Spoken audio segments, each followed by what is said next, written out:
भोगाव गावच्या हद्दीत टेम्पोला टोईंग व्हॅनची धडक, 2 जण जखमी। मुंबई गोवा राष्ट्रीय महामार्गावर अपघातांचे सत्र हे सुरूच असून गुरुवारी दुपारी 2 वाजण्याच्या सुमारास भोगाव दत्त मंदिर गावच्या हद्दीत इसूझू पिकअप टेम्पो व टोईंग व्हॅनचा अपघात झाल्याची घटना घडली आहे। चालक अनीस हसन मिया जसनाईक, वय वर्ष 27 वर्षे, राहणार खेड, हा आपल्या ताब्यातील इसूझू डीमॅक्स गाडी क्रमांक MH04 KF4804 हा टेम्पो महाड ते खेड असा चालवीत घेऊन जात असताना भोगाव दत्त मंदिर गावच्या हद्दीत आले असता समोरून रत्नागिरी ते महाड येणारी टोईंग व्हॅन क्रमांक MH12 HF4251 याने जोरदार धडक दिल्याने हा अपघात घडला आहे।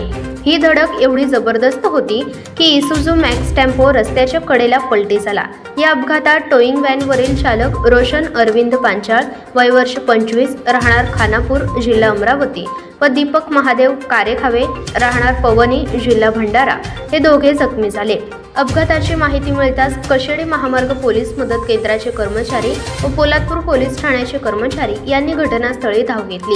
अपघातातील आरोपी चालक रोशन अरविंद पांचाळ यांच्या विरोधात पोलादपूर पोलीस ठाणे येथे भारतीय दंड संहिता कलम 279, 337, 338 अंतर्गत गुन्हा दाखल करण्यात आला असून अधिक तपास पोलादपूर पोलीस ठाण्याचे पोलीस निरीक्षक अनिल जाधव यांच्या मार्गदर्शनाखाली सहाय्यक पोलीस उपनिरीक्षक जयसिंग पवार हे करीत आहेत।